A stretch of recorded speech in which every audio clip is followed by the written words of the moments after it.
Alright guys, so Lil Uzi Vert says that he's retiring from rap music. I've kind of said it before, Uzi's projection has kind of went down over the years. I think that the way that he puts out his music last worked with Eternal Atake. I don't think it's the worst thing that if he was going to retire. You can never say that Lil Uzi Vert fell off. He's had countless hits, countless plaques, collaboration tapes with Future, Gucci Mane. He's honestly, for me as a 28-year-old, his music in like the 2016, 2017 era was the most popular music out. Everybody was always waiting for Uzi to drop. So he never fell off, and I don't think it's the worst time ever for him to retire because I don't think his projection is going to be as big as it used to be. Obviously, his time has kind of passed. I believe that he could always come back with another hit whenever he wants. That's just what Uzi does, but he's made his money, he's made his hits, he's made his impact, he's forever a legend, especially to people my age and younger. So I wouldn't be mad if Uzi decided to actually retire. It's better than people saying that you fell off, which I'm sure they already say about him, but that's just not the case. Uzi is forever a legend. I think that Uzi just always tried to do the thing where he makes his fan base wait so long and anticipate what he's going to drop. And music is just so ever-changing. It's different now. You have people like Yeet, who's dropping all the time. You have people like Ian. You have all these new guys. You have the Opium guys,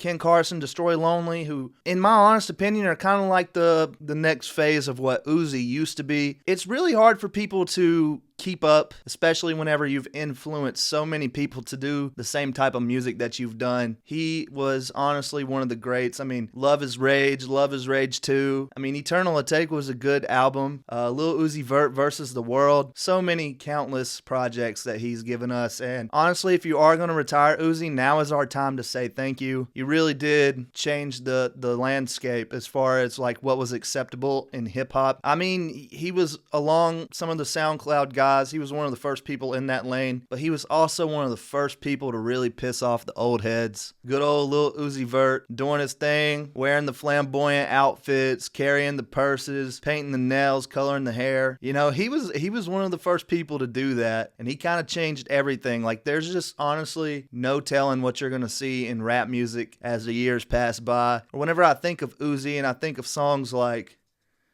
20 Minutes, just timeless songs that he has. Uzi was never even really a rapper to begin with. He was a bona fide pop star, really just his own genre, his own thing. And like I said, Uzi can always come back with a hit, like anytime he wants to. He's a hit maker, and he's just one of the GOATs of the SoundCloud era. The fact that he's been able to stay relevant so long kind of says how good he was as a rapper. I mean, the way that he did the melodic thing, I don't know if you guys have ever seen any of the videos of him recording, like just raw sound clips of him recording. It was amazing to see how the songs ended up being what they were. If you watch the one of him recording EXO Tour Life, the song started out as something completely different, and he just kept repeating things and kept pushing his vocal complexion in ways that made him find the melody to that song, and then the words slowly started to change. He was really like a punch-in rapper that just would go in there and just do whatever he could until he heard something that he liked. You know, I know he's not the inventor of that, but he really is one of the GOATs of that. You know, his performances, his live performances were always crazy. He did some of the craziest stuff. I remember I saw him in 2016 in Myrtle Beach before he really ever blew up, and I've been a fan ever since. So if you are retiring, thank you, Lil Uzi Vert. One of my favorites for sure.